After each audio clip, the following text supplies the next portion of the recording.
Hey guys, if you like my videos, please like and subscribe to my channel. I would really appreciate it, thanks. And also let me know where y'all are watching from and at what time. I'm curious. If I close my eyes, I can still feel the rain hitting my skin like it was trying to scrub me clean. The cold cut through my hoodie as I ran, one hand clutching the soaked leather grimoire to my chest, the other bleeding from a split knuckle. I didn't feel the pain, not then. I was too full of it. Anger, shame, something hot and wild that had nowhere else to go. I left the road and crashed into the woods behind our farmhouse, the same stretch of trees Grandma always called cursed. Black Hollow Woods. The kids in town used to dare each other to step 5 feet in. I wasn't daring anyone now.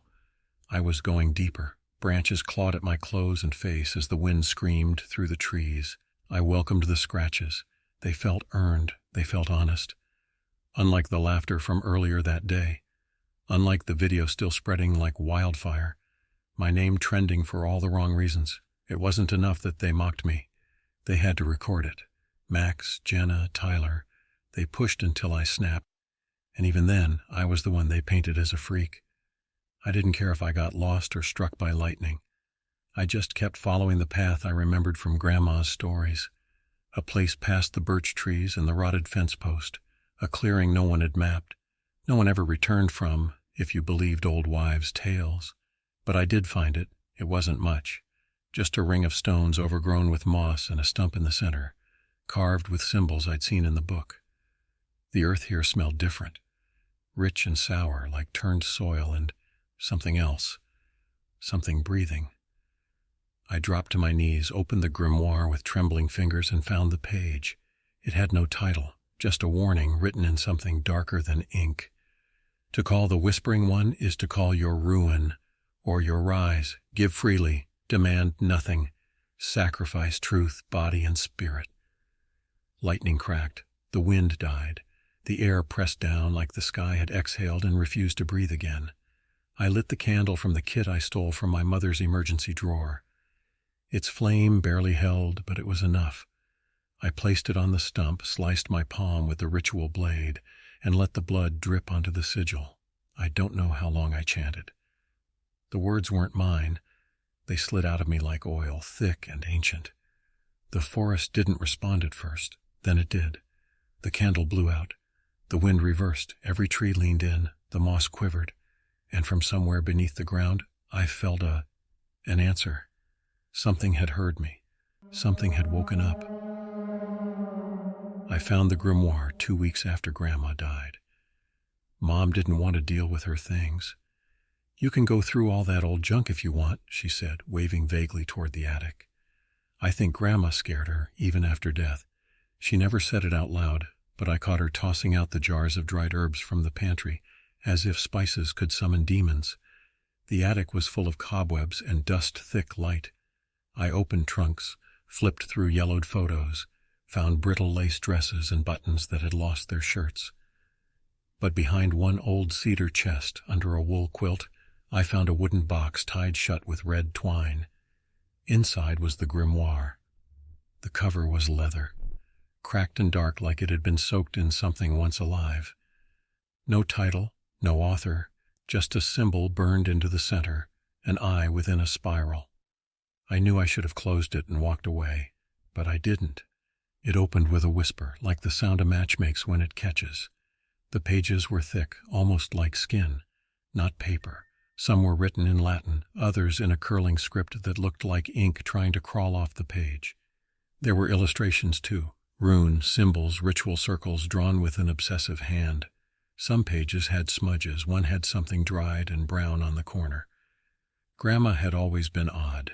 People in town called her the Hollow Witch when they thought she couldn't hear. But she did hear. She always did. She'd warned me not to go near the woods, not to stay out past dusk. She had all these little rules. Don't whistle after dark, never wear red on a new moon, don't answer if the woods call your name. I used to think they were just superstitions. Now I know better. I spent nights reading the grimoire in secret, under blankets with a flashlight like I was 10 again. I couldn't stop. Something about it pulled at me, like a fishhook under the skin of my thoughts. There was power in those pages. I felt it. One night I found the chapter on the Whispering One. There was no image, just a page of text and 3 small bloodstains. It spoke of vengeance, of entities that could not be seen, only felt, of bargains made under hollow trees. It said that justice could be taken, but only by giving something precious in return. To strike through the veil, one must give in kind, flesh, memory, spirit. The Whispering One takes only what is freely offered and leaves no trace. I memorized that line. At the time, I wasn't sure why, but I read it again and again. I folded the page and tucked a dried violet from Grandma's old diary between it, like a bookmark. 2 weeks later, I was screaming in a bathroom stall, mascara streaking down my face, while 3 people laughed just outside, and I knew exactly what I had to do. The grimoire wasn't specific about what you had to give. It just said the Whispering One required 3 offerings, bound in truth. But it did say the first had to be of the body. I'd prepared for it, as much as anyone could. I wrapped my left pinky with a rubber tourniquet and numbed it with ice packed from the kitchen freezer. The blade I used was from my grandmother's ritual set, a curved iron thing etched with tiny spirals. It was heavy in the hand, wrong in all the right ways. I didn't flinch. I didn't cry. I bit down on a wooden spoon and cut. It took 2 tries. The sound was worse than the pain, cartilage and bone, like stepping on a frozen carrot. Blood poured out fast, warm and thick, and the wind around the hollow picked up with sudden excitement, like it was watching. I dropped the finger into the carved bowl at the center of the stump and lit the candle again, just like before. The flame turned blue. The blood didn't steam. It shimmered. Then it disappeared. Not like it burned away, like it sank, right into the wood. The forest went still again, but it wasn't silence. Not really. There was a tension, like the moment before a scream or after a last breath. Every tree leaned slightly inward, just enough to notice. The moss rippled like it was breathing, and I felt lighter, like a string had been cut between me and the world. That night I didn't sleep. I lay in bed, staring at the ceiling, my left hand bandaged and throbbing under my blanket. There was something else, too, a sound I didn't recognize at first, soft, rhythmic, like someone breathing inside my walls. At 3:07 a.m., my phone buzzed. Tyler, the worst of them, the one who filmed the whole thing, the one who laughed the loudest. He'd posted a video to his story, no caption, just static, grainy footage of his bedroom. At the far end, just barely visible in the dark, a figure, a woman, veiled in black, standing in the corner, still. I watched the video twice before it was deleted. His account vanished 15 minutes later, not deactivated, gone, like he'd never existed. At first I thought maybe he was just messing with people again, playing a prank, but the next day he didn't show up to class, or the next. His dorm was locked. Police came. His roommate said he never came home that night. His things were still there, laptop, wallet, even his keys on the hook. Only one thing was missing, Tyler. No one blamed me. Why would they? But I knew. And later that evening I found a single black feather stuck to my windowsill, curled at the edge, like it had been watching me sleep. The Whispering One had accepted the sacrifice, and it had only just begun. I didn't cry for Tyler, not because I was heartless, not because I wanted him gone, but because I'd already buried who I used to be. The Mira who kept her head down, the Mira who apologized for existing. She was gone the second that finger hit the stump, and besides, I didn't take Tyler. The hollow did. I just asked. The grimoire said the second offering had to be of the mind, something meaningful, something I wouldn't get back. I flipped through old journals, photo albums, trinkets, trying to decide what memory meant enough to give up. And then I found the seashell. It was smooth, pink, and white, shaped like a curled ear. I'd picked it up when I was 6 on a beach trip with Mom. It was the last good day we'd had before the divorce. She'd held my hand as we walked along the sand, whispering stories about selkies and sirens. That day had stayed with me for years, warm, untouchable. The only real piece of joy I had left from childhood. It hurt to think about giving it up, which meant it was the right one. So I held the shell in my palm, stood barefoot in the hollow once more, and whispered the memory aloud. The moment I finished, it was gone. Not just forgotten, wiped clean. I knew something had happened. I knew there had once been a day that made me feel safe. But when I tried to recall the details, there was nothing. Just the faint smell of salt and the sting of sunburn, like a ghost of a feeling. I felt emptier afterward, unbalanced, but lighter too. That night, Jenna, the girl who had laughed second loudest, posted a crying selfie to her story. Not for attention, not one of her usual filtered performances. This one was raw, red face, smeared eyeliner, a caption scrawled across the bottom in shaky text. "Who is that in the mirror?" The post vanished after a minute. A few of her friends messaged her in the comments. Then her account disappeared too.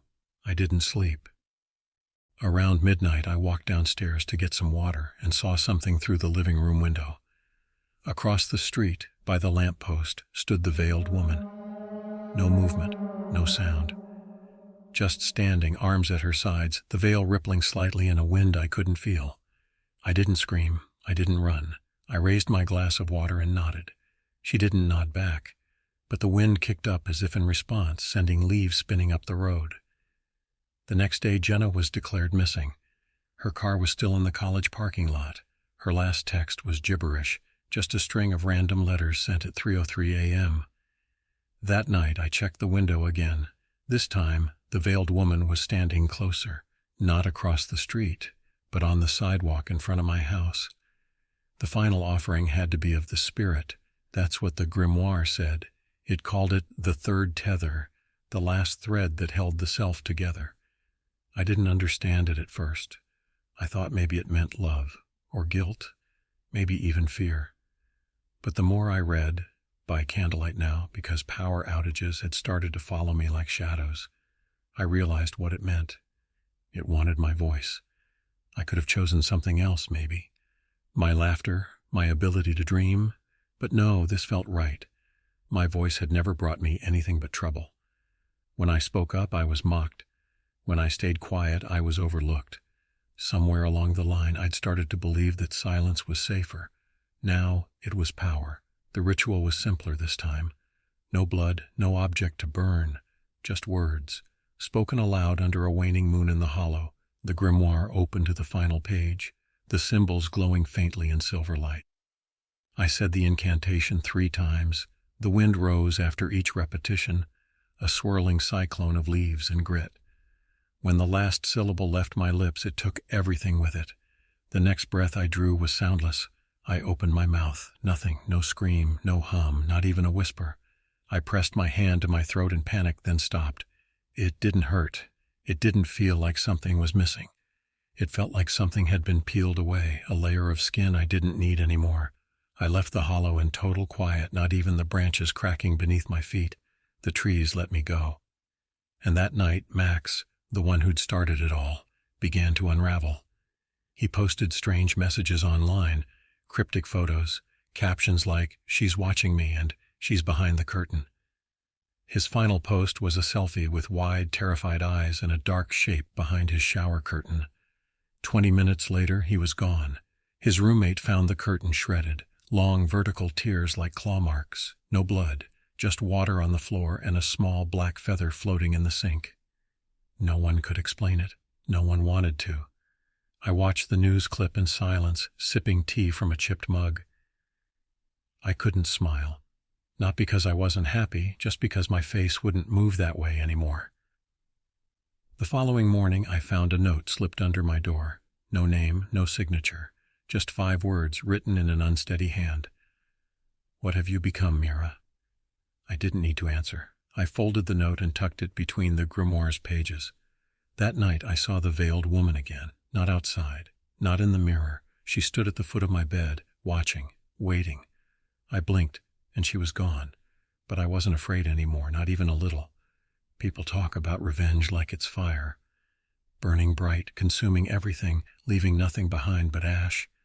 That's not what it felt like. It felt cold. Like I was standing in a room where someone had just left, but their shadow still lingered. My body worked the same way it always had. I could breathe, walk, eat. But something subtle had shifted. My thoughts were quieter. My memories were blurred. My reflection had changed. It wasn't immediate, not dramatic, but enough that I noticed. My eyes used to be a warm hazel like steeped tea. Now they were going pale at the edges, clouding like old glass. I stared at myself in the mirror one night, trying to recognize the girl in the glass. She looked calm, too calm. I touched the mirror, and the veiled woman touched it back, from the inside. I gasped, stumbled back, heart pounding. But the moment passed. The reflection was just a reflection again. My handprint, the only thing left. I wanted to scream, but of course I couldn't. And that silence, my silence, became something people noticed. Professors stopped calling on me. Students stopped sneering. It was as if I'd become a void in their vision, a blank space their minds skated over without understanding why. I didn't mind. I wrote what I needed on paper. I drifted through the halls like smoke, and I kept seeing her. The veiled woman. Once at the end of the library stacks, once in the reflection of a spoon, once in the surface of my tea. Always closer, always still. The grimoire didn't mention her by name. It only said that those who summon the Whispering One are never truly alone again, that the bond cannot be unmade once sealed by flesh, memory, and soul. I should have felt regret, but I didn't. Only calm, cold and quiet like the center of a storm. Sometimes I wondered what the others saw in their final moments. Tyler, Jenna, Max. Did they see her coming for them? Did they try to bargain, to run? Did they understand? It didn't matter. They were gone. And now, only one name remained. Eli, the ringleader, the charming one, the one who laughed the most while twisting the knife with a smile. The golden boy everyone adored, until they turned away and forgot what he was. I wrote his name in the back of the grimoire with a piece of charcoal. The letters blurred the moment I finished, the ink pulling into the page like it was drinking it. That night, I didn't see the veiled woman at all. She was gone, and somehow that scared me more than her presence ever had. The hollow was waiting, and I was almost ready. Eli always thought he was untouchable. When he walked into a room, people looked. When he spoke, they listened, even when he said things that should have gotten him expelled or arrested. Charm made him bulletproof, or so he believed. But I knew who he really was. I remembered the party, the one where they tricked me into thinking someone liked me. I remembered the drink, the laughter, the way they all watched like I was entertainment. I remembered Eli standing above them all, red solo cup in hand, grinning like the devil himself. He'd never touched me. That was his line. But he set the stage. He lit the match. He deserved what was coming. I waited until the new moon. The hollow liked the dark. It welcomed it. The forest had grown stranger since the last offering, quieter. The birds didn't sing there anymore. The moss had turned black around the ritual stump. A second circle had appeared next to the original, burned into the soil, like the ground had blistered. I stood barefoot at the edge and felt it breathe. I had nothing left to give, not flesh, not memory, not voice. I was hollowed out, a vessel with purpose, and Eli's name was the last offering. I lit the candle with shaking hands. The flame sputtered, turned violet, then steadied. The grimoire was open on the stump, but I didn't need it anymore. The words came on their own, rising like steam in my throat. I spoke them silently in my mind, each syllable pulsing behind my eyes like a heartbeat. When I finished, the candle went out, and the woods answered. The trees groaned. The stump split down the middle with a loud crack, releasing a puff of ash that smelled like burned sugar and old blood. The second circle blazed with cold fire, blue and green and colorless at once. I knelt in the center. The Whispering One was near. I could feel it, a pressure in my chest like I was being stared at from every direction. My fingers dug into the soil without thinking. I wasn't afraid, not anymore. I was ready. The final offering wasn't something I could prepare. I had to give myself, not just a voice, not just pain. Everything. My name, my future. Whatever pieces of Mira still clung to the corners of my mind. I felt the forest wrap around me, not in warmth, This wasn't comfort. This was claiming. Then the earth beneath me gave a soft sigh like an old woman settling into a chair. The stump stopped smoldering. The wind died. It was done. The hollow had taken my soul. But Eli's time was up. They say the forest doesn't keep secrets, that the wind carries every whisper to some listening ear. But they've never been in Black Hollow woods. The moment I gave my soul, the world shifted. It wasn't like fainting or dreaming. It was like blinking. One moment I stood in the clearing, and the next the trees had moved. Not visibly, but they were different, closer, watching, and the stump was gone. In its place stood something far taller, a figure cloaked in endless layers of mist and smoke, shrouded in a veil made from threads of shadow. It had no face, only motion, a suggestion of mouths behind the fabric, sighing, murmuring, shifting like leaves in a storm. It wasn't beautiful, it wasn't monstrous, it was inevitable, the whispering one. I didn't kneel this time, I stood, because this was not a god, not a devil, it was a contract, an agreement, and I had paid in full. The whispering one raised an arm, long and tapered like a branch, and held out something in its palm. It was small, flickering, familiar, my soul. It looked like a dying flame trapped in a sphere of glass. No heat, no light, just a faint echo of who I'd once been. It offered it back to me, but I shook my head. The whispering one accepted. Then it was gone, not vanished, withdrawn, like fog pulling away from the ground when the sun rises. The forest lightened, the trees pulled back, and the clearing felt normal again, just moss and dirt and wind and rain. But the second circle remained, burned so deep into the ground it had glassed over, a mark that would never heal. That night Eli screamed, not in person, not where anyone could see him, but the sound carried. His roommate told the police he heard Eli talking to someone in his sleep, then pleading, then begging, then screaming. By the time he got the door open, the room was empty. Eli's phone was still on the floor, camera recording. The last frame before the footage corrupted, a figure, draped in veils, standing over him. When the police rewound the tape, the file wouldn't play again. Not even the thumbnail remained. Eli was never found. Not a scrap of clothing, not a fingerprint. His face on milk cartons and news tickers, interviews with crying parents, candlelight vigils, missing posters, but I didn't feel triumph. I felt a peace. 3 offerings, 3 disappearances. The forest was quiet, and the veiled woman no longer stood in my dreams. Not that night, but I had a feeling she wasn't gone, just waiting. Because once the hollow opens, it doesn't close. After Eli disappeared, it was as if a switch had been flipped. The air on campus changed. Conversations no longer paused when I walked by. Eyes that once lingered on me with smirks and judgment now slid past like I wasn't there at all.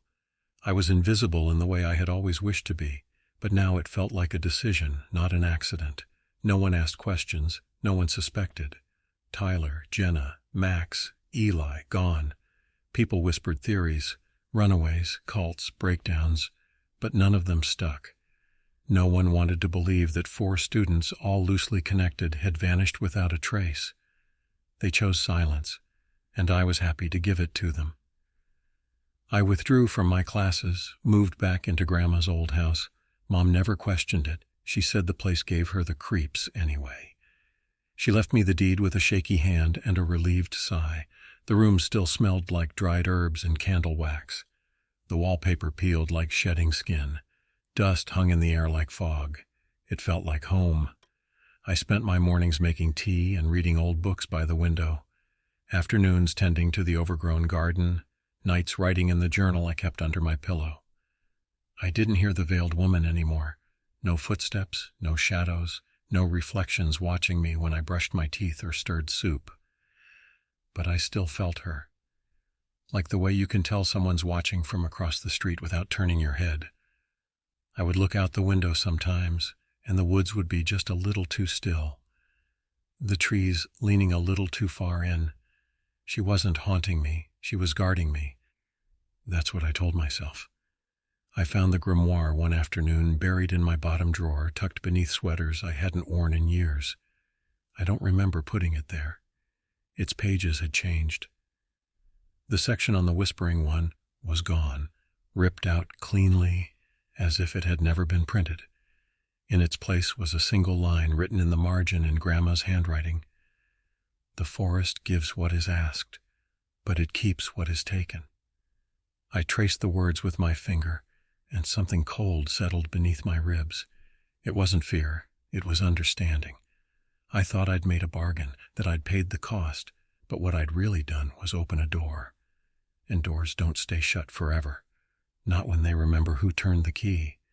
Still, I had no regrets. Justice had been served. The laughter had stopped. The silence was mine now. I couldn't speak, but I didn't need to.